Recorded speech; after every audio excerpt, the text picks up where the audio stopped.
감성경제방송 돈다방 미쓰리 5월 2일 방송 시작하겠습니다. 연휴가 이어지다 보니까요. 오늘이 평일인지 주말인지 감이 좀 둔해지고 있는 것 같습니다. 증시가 열려서 관심 종목들에 담겨져 있는 종목들이 마치 살아있는 화로처럼 팔딱팔딱 뛰는 모습을 보면서 그 기운을 좀 받아야 되는데 지금 장이 열리지 않으니까 이제 좀 슬슬 우울해지려고 하네요. 자, 오늘 돈다방 미쓰리는요, 5월 1일, 5월의 첫날 뉴욕 증시 마감 현황을 살펴볼 거고요. 그리고 이날 증시에서 이슈가 됐던 내용들 꼼꼼히 좀 체크를 해보도록 하겠습니다. 자, 첫 번째는요, 뉴욕 증시 마감 현황, 다우지수가 2.55%, 나스닥이 3.20%, S&P 500이 2.81% 하락했습니다. 또 언론에서는 급락했다고 하지만 그냥 하락이라고 합시다. 이날 뉴욕 증시, 5월의 첫날 뉴욕 증시를 이렇게 힘들게 만들었던 재료는 바로 미국과 중국의 갈등 재고조, 이 내용이었죠. 그동안 증시는 트럼프 대통령이 백악관에 들어가서 감세 정책을 펴서 증시가 상승했고 좀 좋아지려고 했는데 미국과 중국의 무역 분쟁을 선포하는 바람에 1년 반 이상 되는 시간 동안 우리는 미국과 중국이 언제까지 저렇게 싸우나, 혹시 저 싸움이 더 격화되는 게 아닐까? 이런 우려감 때문에 힘들어하다가 작년 연말 이후에 두 나라가 합의를 하겠다. 그래서 1월 달에 합의를 했다. 합의가 두부 자르듯이 딱 깔끔하게 끝나는 게 아니라 조금 더 좀 진중하게 진행돼야 되는 일들이 있어서 1단계 합의, 2단계 합의로 이렇게 나눠서 1단계 합의를 끝내고 2단계 돌입하겠다. 2단계는 좀 빨리 진행하겠다. 이런 훈훈한 분위기 속에서 코로나19가 지금 전 세계를 강타하고 있고 이 코로나19에 대해서 이제 뭐 치료제가 개발이 됐니? 경제를 재개하니? 부양책이 효과가 있니? 이런 상황 속에서 다시 미국과 중국의 갈등이 재부각되는 바람에 투자자들은 내가 또 그 꼴을 또 봐야 되나? 이런 걱정과 우려와 실망감을 증시에 토로한 것 같습니다. 그리고 여전히 기업 실적이라든가 경제 지표는 부진했습니다. 자, 경제 지표부터 체크를 해보면은요. ISM에서 발표하는 4월달 제조 PMI 지표가 3월 달에는 49.1에서 4월 달에는 41.5로 하락했습니다. 2009년 이후 최저치. 그리고 수치상으로는 2009년 이후 최저치고요. 하락폭, 그 전월 대비 얼만큼 하락했나에 대한 그 하락폭은 2008년 10월 이후 최대 낙폭이라고 합니다. 시장 예상은 35.0이었는데 ISM에서 발표하는 4월달 제조 PMI 지표는 그나마 시장 예상인 35보다는 좀 나아서 41.5를 기록했습니다만 세부 항목이 크게 부진했다라는 우려가 있었고요. 그리고 IHS 마킷에서 발표하는 4월달 제조 PMI 지표는 3월달에 48.5였는데 4월달에 36.1로 하락했다. 시장 예상은 36.6이었는데 IHS 마킷에서 발표하는 거는 시장 예상치보다 부진했다. 지금 대부분 거의 모든 경제 지표가 부진합니다. 눈높이를 낮췄지만 낮춰놓은 눈높이보다 더 부진하게 나오는 지표들이 수두룩해지고 있습니다. 특히 무엇보다 이 지표들의 어떤 누적 상황, 그러니까 주간 신규 실업상 청구 건수가 지금 6주 동안 계속 집계를 해봤더니 그 쌓이는 데이터가 어마어마하더라. 결국 저 데이터들이 보여주는 지표는 5월 8일 날 발표되는 노동부의 고용지표에 고스란히 다 반영될 거네. 큰일 났네. 뭐 이런 우려감이 지금 경제지표를 좀 괴롭히고 있는 거겠죠. 지금 4월달 제조 PMI 지표라든가 뭐 다른 주택지표, 소비자 신뢰지표, 소매, 판매, 뭐 지출 모든 것들이 3월달 혹은 4월달에 부진했습니다. 마찬가지로 5월달에도 그렇게 크게 회복되기는 좀 어려울 것 같죠. 아무리 뭐 5월 4일, 5월 11일, 뭐 5월 15일 이렇게 경제를 재개한다고 해도 당장 좋아지기는 좀 어려울 것 같다. 그래서 많은 경제 전문가들이 1분기보다는 2분기가 더 힘들 것이다. 그러나 3분기에는 반등을 할 수 있을 것이다. 라는 기대를 가지고 시장을 이야기하고 있습니다. 기업 실적도 마찬가지죠. 코로나19 때문에 마트나 뭐 이런 곳의 매출은 크게 감소하고 우려됐지만 상대적으로 아마존은 좀 괜찮지 않을까. 뭐 다행히 1분기 매출은 양호했다고 합니다. 문제는 순이익이 예상보다 부진했다. 특히 아마존조차도 2분기 영업 손실이 발생할 수 있을 가능성이 있다는 경고를 제시하면서 아마존도 주가가 하락했고요. 애플 같은 경우에는 2003년도 이후 처음으로 우리 2분기 실적 가이던스 제시 못할 것 같아요. 오죽 안 좋은 건지 아니면 신중한 건지 모르겠습니다만 어쨌든 애플은 2분기 실적 가이던스를 제시하지 못했습니다. 그래서 이날 뉴욕 증시에서 대표적인 이 두 개 종목이 지금 상황을 되게 현실적으로 좀 일깨웠죠. 그래서 뉴욕 증시는 2에서 3%대로 하락을 했습니다. 자, 국제유가 이야기를 좀 해보자면은요. 미쓰리가 글쎄요, 국제유가를 일단은 20달러 정도, 앞자리를 2자를 만들지 않을까. 그 정도까지는 반등할 것 같다라는 말씀을 드렸습니다. 6월물 WTI가 배럴당 5% 상승해서 19.78달러로 마감을 했고요. 장중에 20달러 선을 회복하기도 했었습니다. 자, 지금 국제유가 시장은요. 너무 많이 빠졌으니까, 그죠? 아니, 얼마 전까지만 해도 막 12달러 막 그랬으니까. 아무리 5월 1일부터 감산하기로 했잖아. 미국도 감산하고 있잖아. 그리고 부양책이며 뭐 경제재개 이런 걸로 다시 수요가 늘어날 수 있대잖아. 람에도 불구하고 4월 달은 원유 선물 만기일과 이렇게 섞여가지고 정말 국제유가 시장이 너무나 일명 진짜 바닥을 치고 쳤던 그런 달이었고요. 5월 달부터는 이제 국제유가 시장 같은 경우에는 좀 냉정하게 좀 정신 차리고 아무리 970만 배럴밖에 감산하지 않는다고 해도 그래도 감산하잖아. 그리고 5월 달에 추가 감산 예정돼 있잖아. 미국도 감산하잖아. 수요 늘어날 거래잖아. 좀 정신 차리고 좀 봐봐. 이런 분위기가 국제유가 시장에 좀 형성이 되고 있는 것 같습니다. 자, 우선 5월 1일부터 오펙 플러스는 약속했던 1일 970만 배럴 감산에 돌입했습니다. 그리고 여러분들이 혹시 기억하실지 모르겠는데요. 지난 4월 12일 날 서유럽 최대 원유 생산국인 노르웨이가 우리 원유 감산 한번 검토해 볼게 라는 이야기를 했었습니다. 이 노르웨이는요.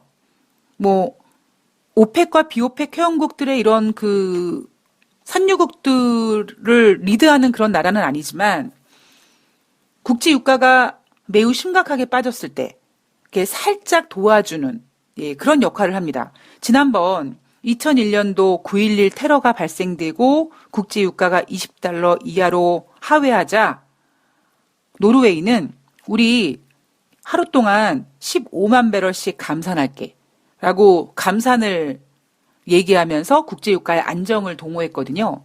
그러니까 이런 노르웨이가 지난 4월 12일 날 우리 상황 봐서 원유 감산 검토할게라고 얘기했고요.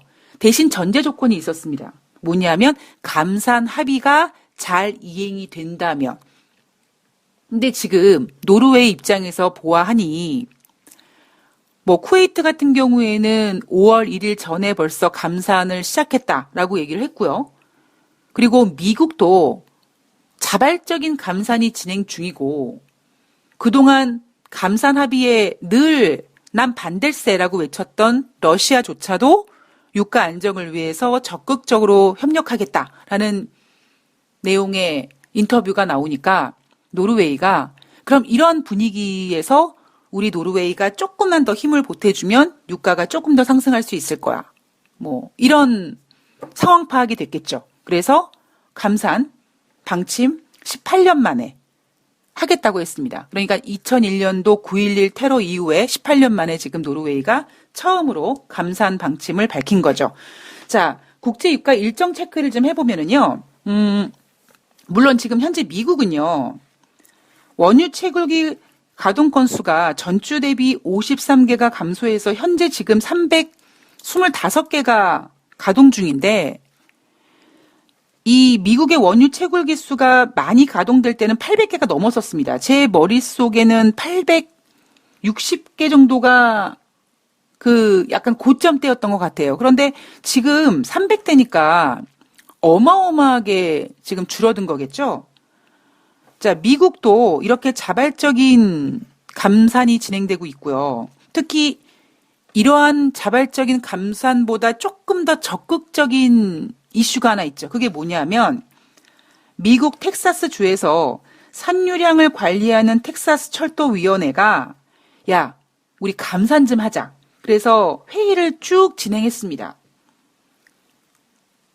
근데 감산이 쉽지 않는 거죠. 그죠? 그래서 지난 4월 22일 날 회의를 했는데 결과를 내지 못했습니다. 그래서 야, 우리 다시 좀 감정을 가라앉히고 좀 시간을 두고 집에 가서 조금 더 이불 덮고 곰곰이 생각을 해보자. 그래서 다시 만나서 다시 회의를 하자. 그래서 5월 5일 날 지난 4월 22일 날 결론 내지 못했던 감산 관련의 회의를 다시 진행합니다. 그리고 오펙과 비오펙 회원국들, 즉 오펙 플러스는 5월 10일 날 비상회의를 개최합니다. 야, 우리가 하루에 970만 배럴을 감산하겠다라고 하는데 지금 국제유가가 여전히 $20 미만이네. 더 해야 되겠는데 그래서 5월 10일 날 비상회의 개최 추진했잖아요. 5월 10일 날 여차하면 더 감산해야 되겠다 말아야 되겠다 뭐 이런 내용들을 논의하겠죠. 앞으로의 관전 포인트는 뭐냐면요. 지금 장중에 $20를 회복했고 종가 기준으로는 $20를 이탈했지만 오펙과 비오펙 회원국들의 추가 감산에 대한 기대감과 노르웨이가 감산하겠다라고 하고 미국의 자발적인 감산이 진행되고 있고 어쨌든 지금 공식적으로 나온 얘기를 보면 공급이 상당히 타이트해지겠다라는 겁니다. 그러면 결국 이거를 회복시킬 수 있는 방법은 자 이제 국제 유가 추락을 막기 위해서 산유국들이 하물며 노르웨이조차도 그래 허리띠를 좀 조여줄게. 그래 감산하자. 이렇게 공급을 타이트하게 한다고 했으니 앞으로의 관전 포인트는 이제 경제 재개 혹은 부양책의 효과가 나타나면서 유가의 수요가 좀 늘어나는 모습이 나타나야 되거든요. 그런데 이날 다시 불거졌던 내용이 뭐냐면 미국과 중국의 무역 분쟁 재개 불안감이 다시 고조가 되고 있는 거죠. 그래서 제가 트럼프 대통령이 이 카드를 쓸지는 몰랐고요. 그냥 미스리가 봤을 때 국제 유가 시장은 $20 정도에서 그러니까 $20 정도 선까지 앞자리가 이 자리로 올 때까지는 반등을 하겠다. 그리고 이제 그 다음에 뭔가 방향을 봤을 때 사실 저도 어려운 게 지금 가장 핵심 포인트는 과연 코로나19가 재확산이 되느냐거든요. 되느냐 안 되느냐의 차이기 때문에 앞으로 국제 유가 같은 경우에는 일단 공급은 타이트하게 줄여놨다. 그러면 수요가 늘어나느냐.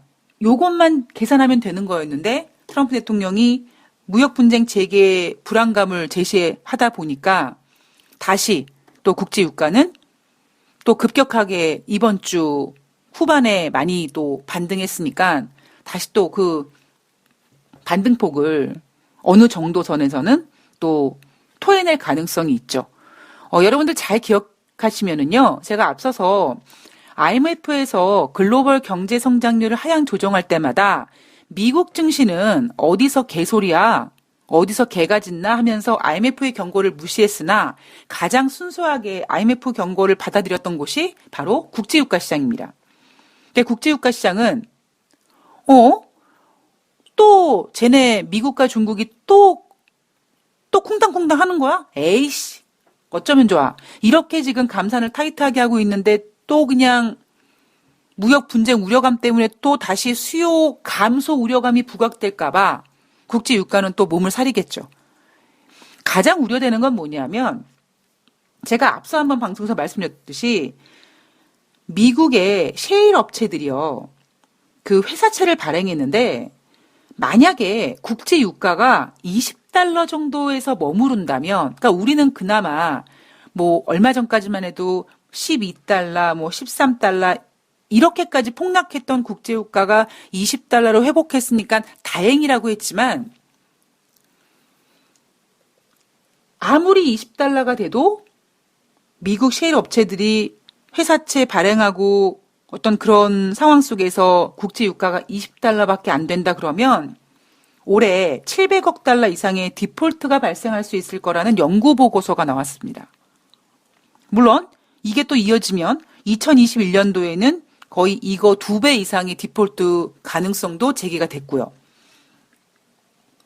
미국의 원유 채굴기 가동 건수는 7주 연속 감소세를 보이고 있다. 예, 이런 점이 바로 미국의 자발적인 감산이 진행되고 있음을 확인해 주는 거다라고 하고 있고, 자, 국제 유가는요, 5월부터 이제 본격적으로 경제가 재개된다. 아주 단순하게 놓고 봤을 때 국제 유가를 공급과 수요의 법칙으로만 딱 놓고 봤을 때는 이제 공급 면에서는요, 아주 타이트하게 공급이 이제 조절됐습니다. 조절되고 있고요. 뭐 아무리 추가 감산에 대한 어떤 기대감이 있지만 이미 그런 것까지 다 시장에선 땡겨 쓰고 있습니다. 여기에다가 이제 경제 재개의 기대감까지 반영이 되고 있기 때문에 수요와 공급 면에서 봤을 때 공급적인 면에서는 이제 거의 완벽하게 이제 컨트롤이 된 것 같고요. 문제는 수요가 증가될 수 있느냐 없느냐의 관점인데 이제 경제 재개가 되면서 코로나 재확산이 되냐 안 되느냐의 관전 포인트가 있는 거고 두 번째는 정말 또 미국과 중국이 또다시 무역 분쟁에 대한 어떤 긴장감이 부각될 수 있느냐. 요 부분을 우리가 고민을 해봐야겠죠. 한낱 인간이기 때문에 이럴 거야 저럴 거야. 그리고 지금 결국 트럼프 대통령의 머릿속에서 그냥 자기가 하고 싶은 얘기를 다 하는 거고 그게 어떤 결과를 초래하든 자기가 나중에 말을 바꾸든 그냥 뻥카든 헛소리든 그냥 나오는 얘기 때문에 우리가 트럼프 대통령의 머릿속을 읽기 전까지는 아무리 우리가 트럼프 대통령의 머릿속을 읽었다고 하더라도 사람의 마음이니까 또 바뀔 수 있거든요. 그래서 지금 우리가 국제유가를 대응함에 있어서 일단 공급은 타이트하게 지금 조절되고 있다. 관전 포인트는 수요 부분이겠죠. 이 국제 원유 시장에 이 유가 시장에 뭐 여러 금융상품에 유가 관련된 금융상품에 투자자들이 저점이라는 인식을 가지고 많이 투자했다라는 얘기를 제가 뉴스에서 확인을 했는데요.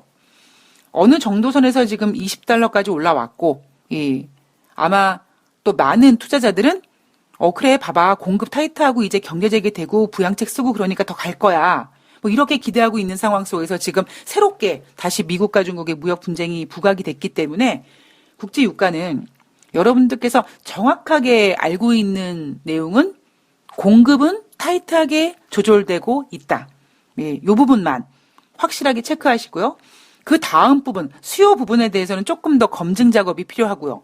그리고 여러분들 속에서 항상 머릿속에 담아 두셔야 될 건 뭐냐면 국제유가가 20달러가 하물며 됐더라도 미국의 셰일 업체들은 여전히 20달러에 만족할 수가 없는 예, 경영상 굉장한 손해를 보고 있다. 이 정도만 이해를 하고 계시면 좀 시장을 보시는데 좀 도움이 되실 것 같습니다. 자, 2부에서요. 시장의 호재와 악재를 좀 나눠서 체크를 해보도록 하겠습니다. 자, 2부에서 뵐게요.